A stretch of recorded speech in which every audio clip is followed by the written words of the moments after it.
Berkisah pada awal tahun 1981, seorang mantan tentara Israel bernama Yossi melakukan perjalanan ke Bolivia, Amerika Selatan.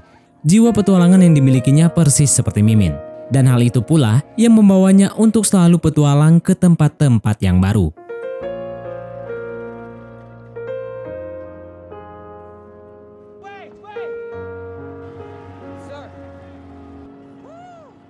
Di perjalanan dalam sebuah kapal, Yossi bertemu dengan Markus, seorang guru sekolah yang hampir aja ketinggalan.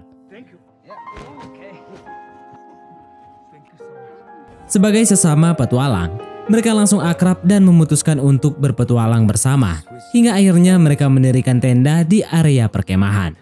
Saat berkeliling pasar, Markus bertemu dengan teman lamanya Kevin yang merupakan seorang pendaki dan fotografer.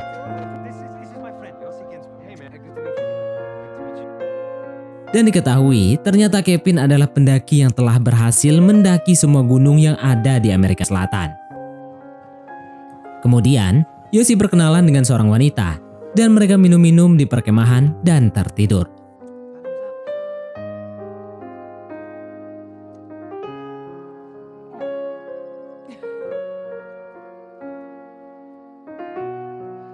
Keesokan harinya, Yossi, Markus, dan Kevin pergi ke La Paz, sebuah kota di Bolivia, dan mereka menyewa penginapan di sana.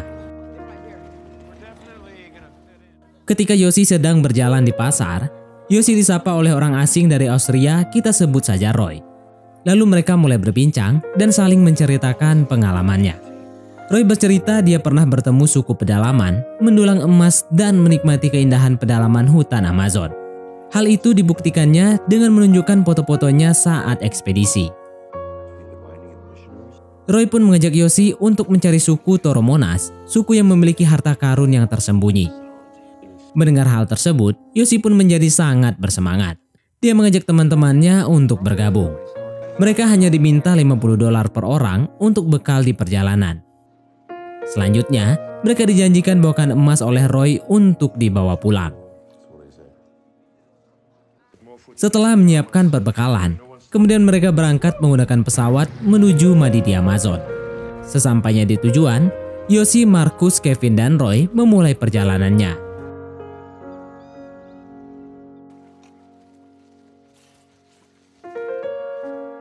Yossi dan teman-temannya sangat bersemangat dengan hal-hal yang akan mereka temui di sana. Malamnya mereka berkemah, dan Roy menceritakan tentang suku primitif yang dulu ia temui. Esoknya di hari kedua, mereka melanjutkan perjalanan di tengah hujan.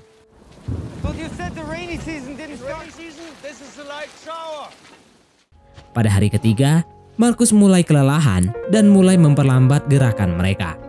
Lalu Markus berteriak memanggil Roy.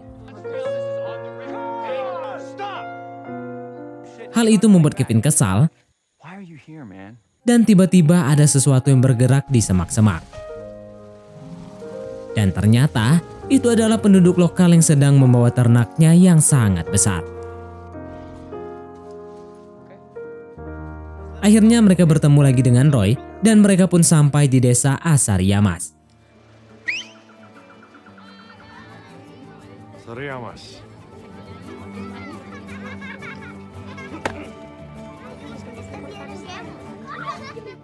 Pada malam harinya, mereka pun mencoba arak dan tembakau khas desa itu.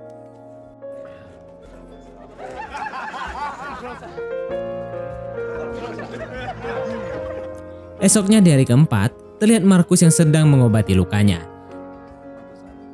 Sedangkan Roy dan Yossi mendulang emas di sungai itu.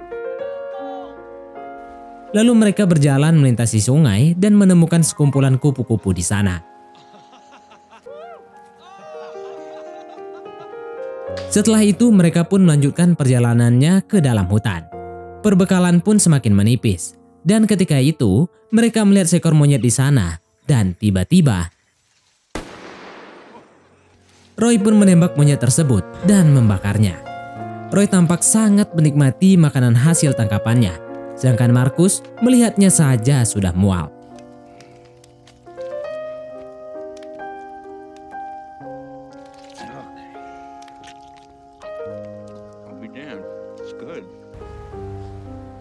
Dan keesokan harinya di hari kelima, kondisi Markus semakin lemah yang menyebabkan mereka lebih sering beristirahat daripada berjalan. Markus menyadari dan menyesal dengan kondisinya yang hanya memperlambat perjalanan mereka saat ini. Namun untuk kembali, hal yang tidak mungkin sanggup untuk dilakukannya seorang diri.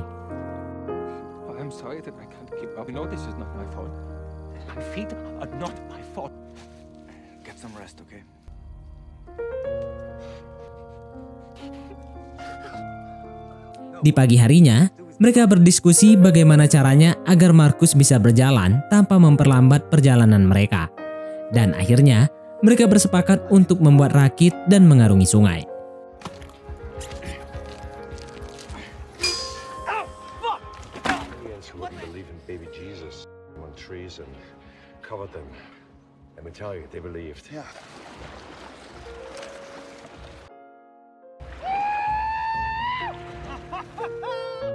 Awalnya perjalanan mereka menggunakan rakit sangatlah menyenangkan. Hingga akhirnya, Roy tampak begitu cemas melihat arus sungai yang begitu deras.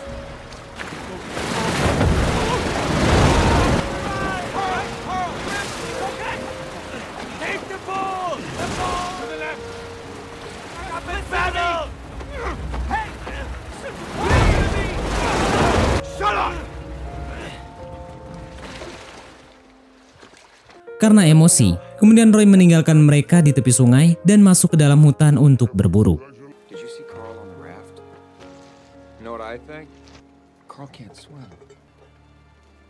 Kemudian Yosi pergi mencari Roy ke dalam hutan. Dan tiba-tiba,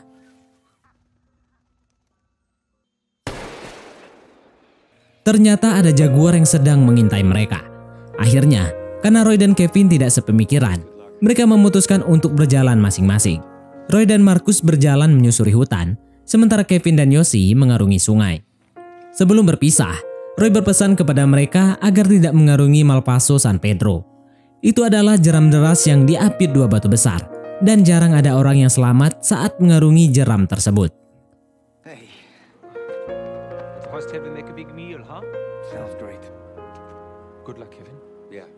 Mereka berpisah hari itu.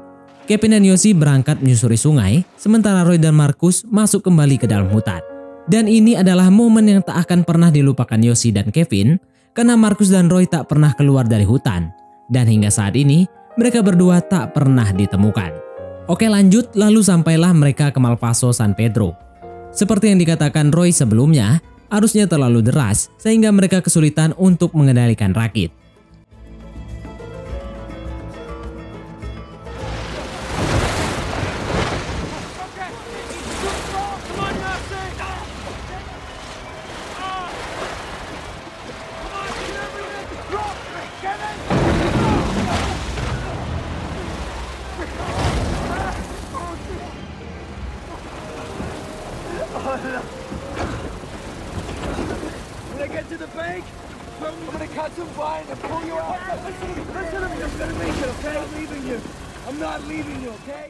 Kevin berenang ke pinggir sungai lalu mencoba menyelamatkan Yosi yang sedang terjebak di tengah sungai.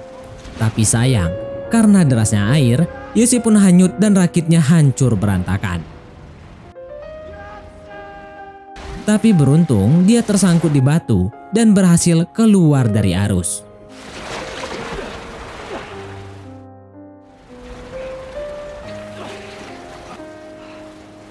Dia mencoba mencari dan memanggil-manggil Kevin, namun tidak ada yang menjawabnya.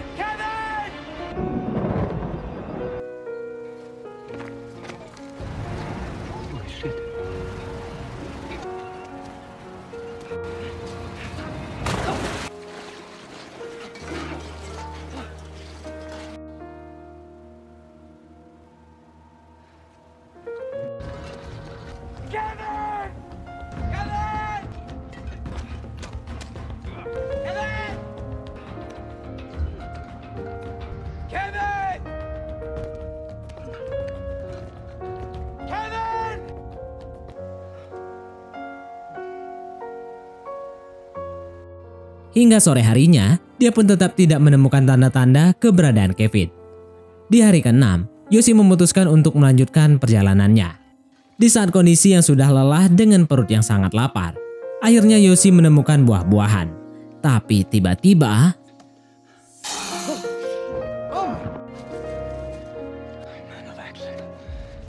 Yoshi pun akhirnya berhasil membunuh ular tersebut.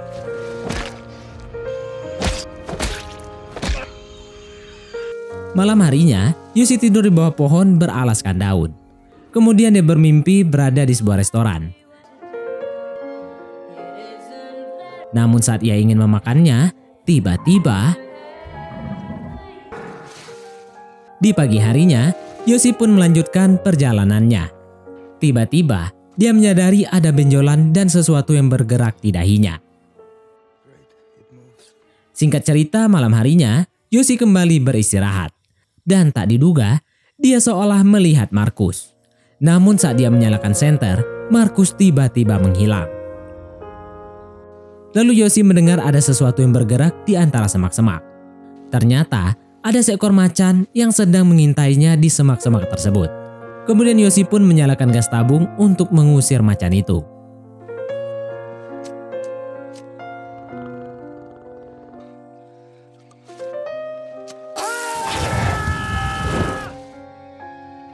Dan malam pun berganti pagi. Yoshi yang merasa tak nyaman, kemudian membedah benjolan di dahinya.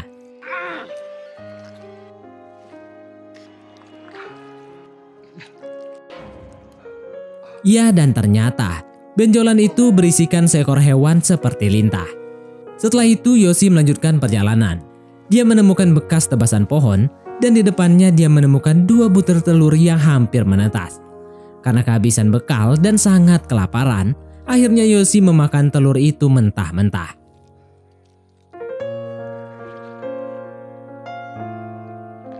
Yoshi menemukan bekas perkemahan tradisional dan yang tersisa hanya bangunan dari dedaunan kering.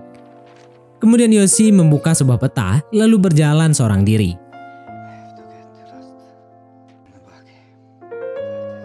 Dengan kondisi basah dan kering membuat kakinya penuh dengan luka.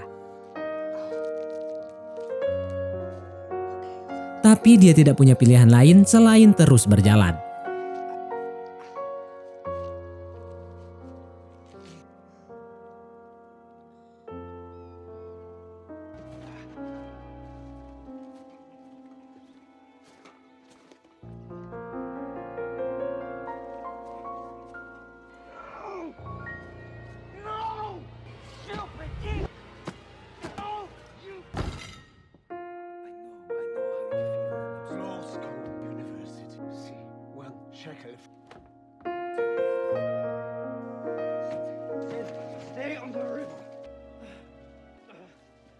Yoshi pun memutuskan kembali ke tepi sungai agar dia tidak tersesat. Sedangkan di tempat lain, Kevin ternyata masih hidup dan diselamatkan oleh penduduk lokal dan kemudian membawanya ke daerah pemukiman terdekat. Tanpa perlu istirahat, Kevin kemudian bergegas meminta pihak berwenang setempat untuk membantunya mencari Yoshi. Beralih ke Yoshi, samar-samar dia mendengar suara pesawat. Yoshi memberikan tanda dengan mengibarkan mantelnya. Namun, Kevin tak melihat Yoshi dari atas pesawat karena pesawat terbang terlalu tinggi.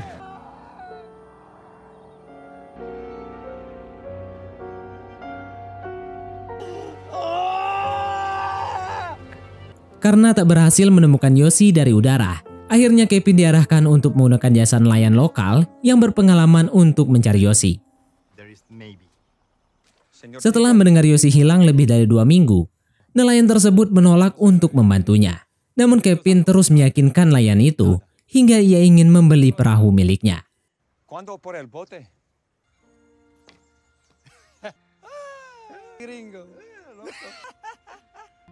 Dan akhirnya mereka sepakat untuk berangkat.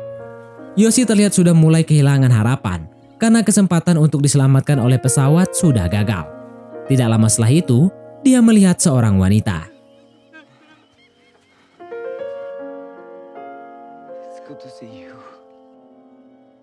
Ternyata itu adalah wanita suku setempat yang sedang menangis. Dia tampak ketakutan kepada Yoshi, tapi pada akhirnya mereka berteman tanpa mengerti bahasa satu sama lain. Sebelum tertidur, dia menyentuh wanita tersebut untuk memastikan bahwa wanita itu benar-benar nyata. Keesokan harinya, mereka mulai berjalan ke daerah Rurenabaku. Yoshi tampak sudah sangat kesusahan untuk berjalan hingga dia menggunakan sebuah tongkat. Lalu mereka pun mulai tidak sepaham dan sering bertengkar. Kemudian terlihat Yoshi tampak depresi karena tak kunjung keluar dari hutan itu. Malamnya mereka tidur berdua. Yoshi mencoba menenangkan wanita tersebut dengan mengelusnya.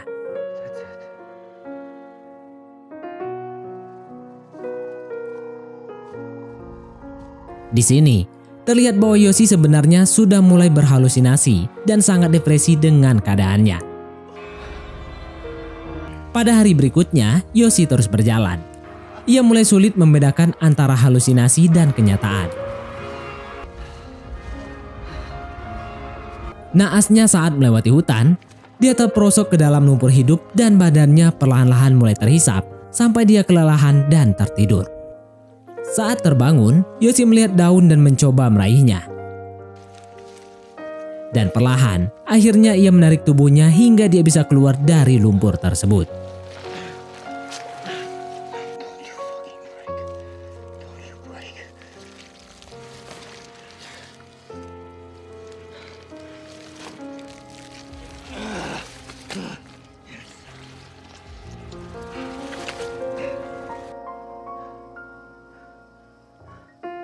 Yoshi sudah sangat lelah dan kelaparan.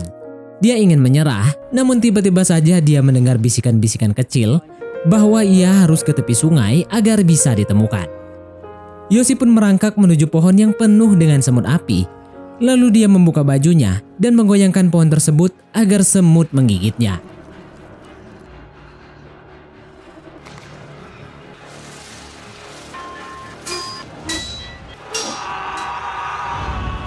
Mungkin dia berpikir rasa sakit bisa mengalahkan rasa lelahnya.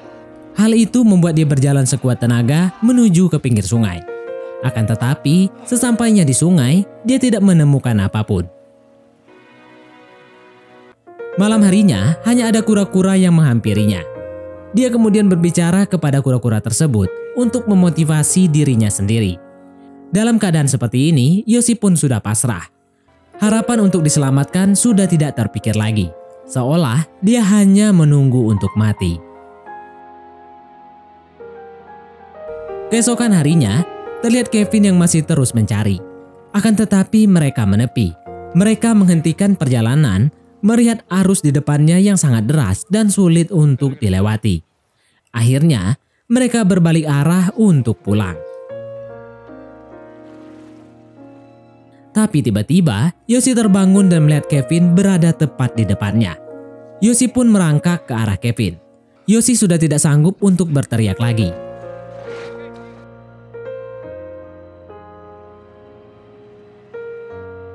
Akan tetapi, untungnya Kevin sempat menoleh.